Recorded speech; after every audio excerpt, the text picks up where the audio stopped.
Okay. western Runnels County in west central Texas until 9:15 p.m. Central Standard Time.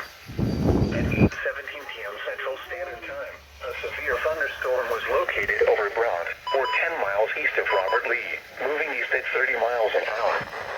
Hazard, 60 miles per hour wind gusts. Source, radar indicated. Impact, expects damage to roofs, siding, and trees.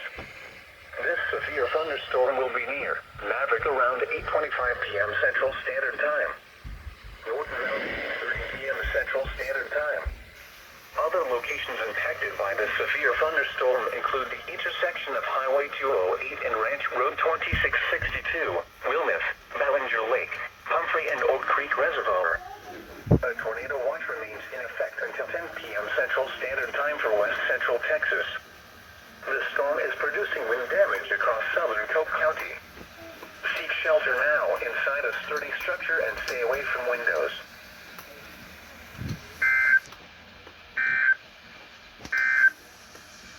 At 8 p.m., skies were cloudy at Appalachia.